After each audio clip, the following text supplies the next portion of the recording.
Hello again, everyone. Welcome to all my friends. I am Paul, and today we're going to talk about the history of IPAs, or a short history. So, IPAs, what are they? Indian Pale Ales. To understand what an Indian Pale Ale is, I guess we have to understand how the East India Shipping Company plays a part in this. So we go back to the 1700s, the early 1700s. In Britain, there was porters, milds, there was pales, some other types of beers. These names were around in the early 1700s.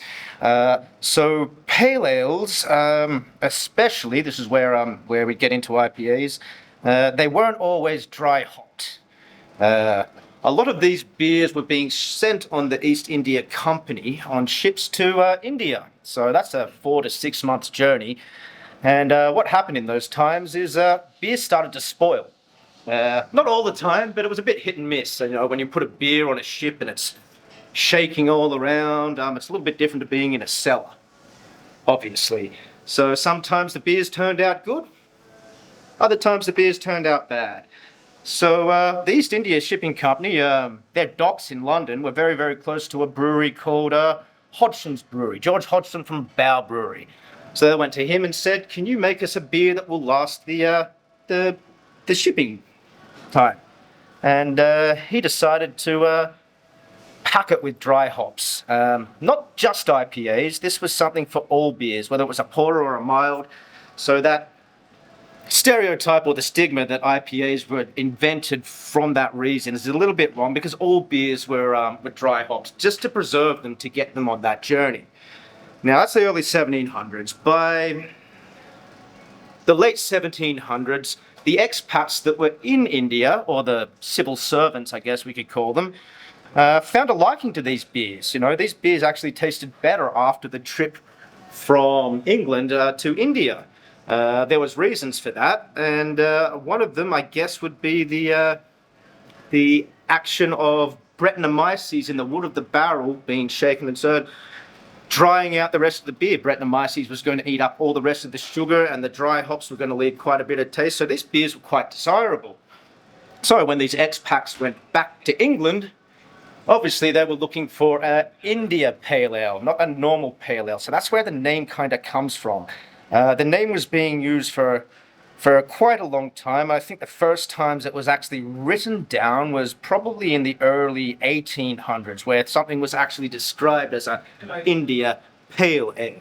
And then from that time, Bow Brewery had the monopoly there. They were the biggest provider of India Pale Ales to the British Empire in India for about half a century, and then they decided to get a wee bit greedy and kind of wanted to cut that middleman out, the East India Shipping Company. The East India Shipping Company had been around since like the 1600s. They had an army pretty much behind them, so that was a bit of a silly move. So the East India Company said, "Well, we're not doing business with you anymore." So they went up to see a brewery in Burton-on-Trent called Alsop's Brewery. And this is kind of where we get into the start of what IPAs actually are. The water in Burton-on-Trent was high in gypsum, and for some reason that made a massive difference to when the beers were sent over to India. Sorry. By that stage, we're getting into the early 1800s, and these beers are being drunk everywhere. Everywhere the British Empire went, these beers were being drunk. So from there, we kind of get to America.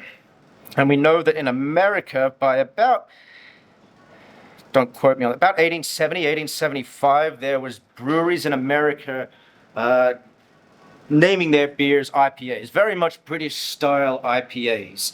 And I guess we can go another 30, 40 years into to the start of the 19th century, where refrigeration was kind of invented, and that changed things a whole lot as well.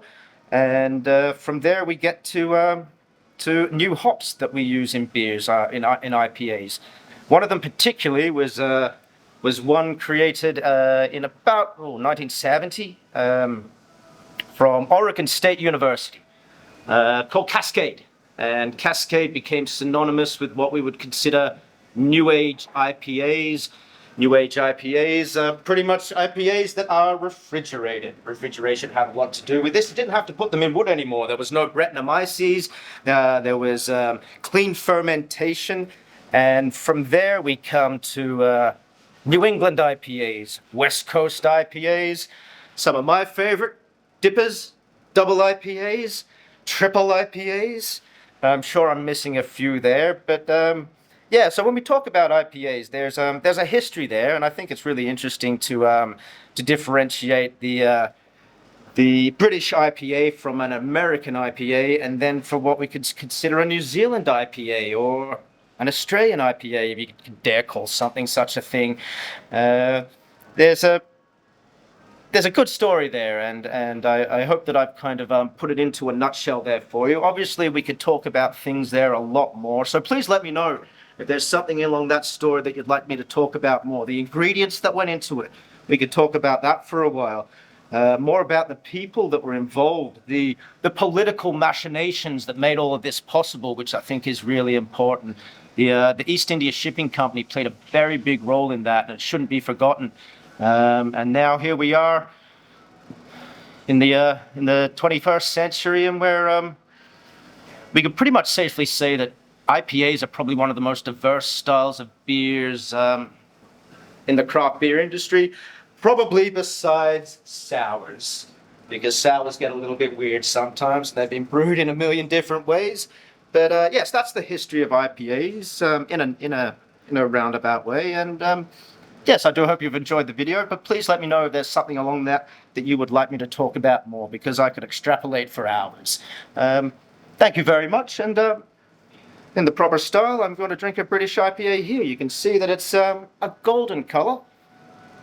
To all my friends. Cheers!